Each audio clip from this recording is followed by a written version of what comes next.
Welcome to the Daily D, and today we are making what's called the world's easiest peanut butter fudge. Now, I make my fudge the old-fashioned way, but we want to test out some recipes that people say are really good to see if they're really as good as they say. Now, the recipe just calls for 2 ingredients.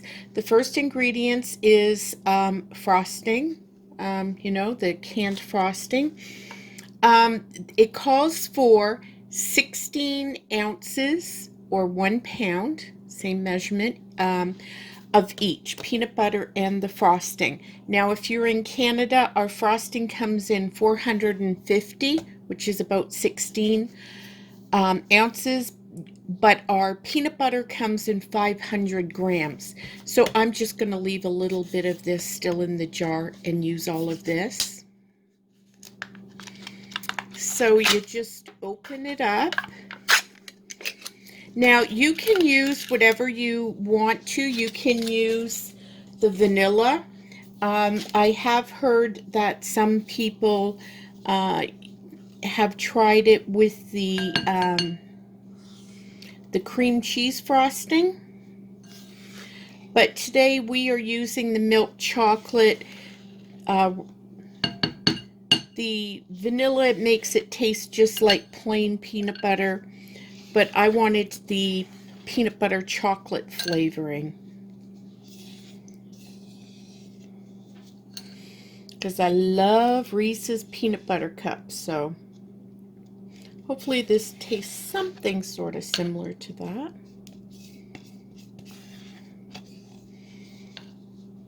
Okay, this is messy.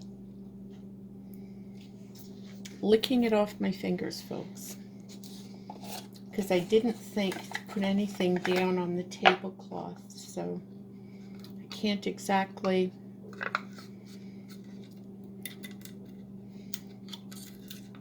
put this down to clean it off.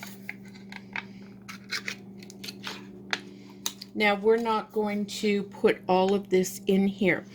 Now some of the ones you'll see,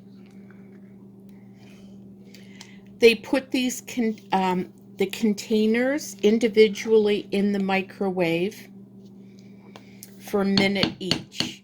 We're not going to do that because these containers are not listed as microwave safe, and I don't want any sort of chemicals leaching into the fudge. So I'm just going to put both of them. See, I'm leaving some still in there because we want 50 grams about in there. And so I'm just going to kind of mix this a little bit. And it's going to go in the microwave. Since we've never made this one before, I'm going to tell you how long we put it in. Obviously microwaves vary, but it'll give you an idea. So this will probably take 2 minutes, and it gets very liquidy and runny. So we'll see you then. Okay, so this has been in the microwave for 2 minutes and it looks done. So all you're going to do is make sure that this is thoroughly mixed up together.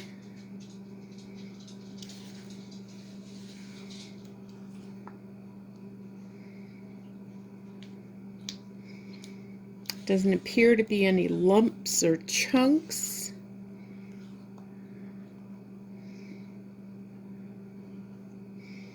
And once it is, you just put it in a baking pan. I lined mine with wax paper, which I do for pretty well all the fudge I make. I usually like to line it. But I usually do mine in like little loaf pans, my fudge, so you can slice it like you see it at the fairs and that. But this one didn't look like I'd have enough for a loaf pan, so I'm just putting it in this one. Going to move this to all the corners. And I'm just going to give it a to settle it down. And then this goes in the fridge. Now, times vary. Some people say it's ready in an hour, some say 2. You're just going to put it in the fridge and wait till it firms up.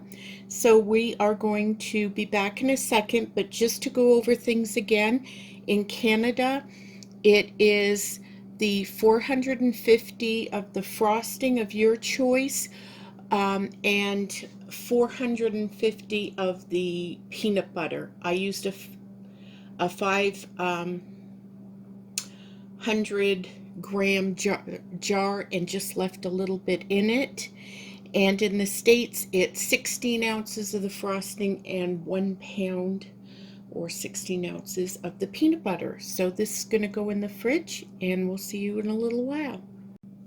Okay, it's been a couple of hours, so we're taking it out. It seems fully formed, but it doesn't seem like it's an incredibly hard fudge. Now, generally what I do when I'm cutting fudge, just because I'm weird, I like pulling off the edges that aren't perfect. Like, especially if I'm going to be putting it in a tin for somebody. Seems really soft. I think next time we'll maybe try and keep it in the fridge for longer. But I'm just going to cut it and then put it back in the fridge. I'm going to be storing this in the fridge because I'm not sure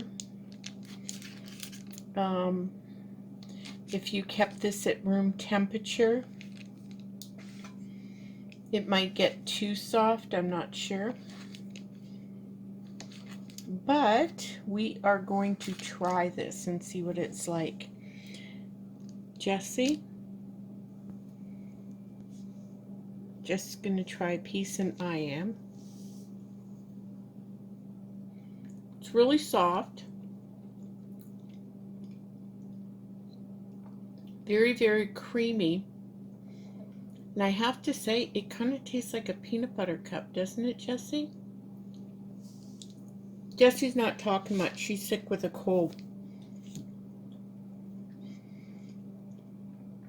Kind of tastes like a peanut butter cup in a real warm room when it gets just a little soft. I like it, and I'm surprised because it's I would have never thought to use frosting and peanut butter, but this has a great taste. The texture is a little softer than my fudge. If you go to fairs and that, and you get slices of fudge, this is a little softer, but if you're serving it to people, it really doesn't matter. And I find when you put it in tins and that, and they overlap, even if it sticks a little bit together, you can do that, or you can put them in single rows and it'll be fine. It may firm up if you give it a little more time, but honestly, taste and texture wise, it tastes extremely creamy. This is something you can literally make in 4 minutes, 5 minutes tops. Put it in your fridge for a couple of hours and it's ready. So it's perfect if you've got to bring something into work, or you want to make something for dessert or bring somewhere. It's perfect because it's cheap and it's really, really easy. And I don't think people will suspect it was only 2 ingredients, and especially it being frosting out of a can. So this one gets a thumbs up. Comment below if you've ever tried this, and or you're going to give it a try. We'd appreciate it. Also like and subscribe. That would be really nice. And until next time.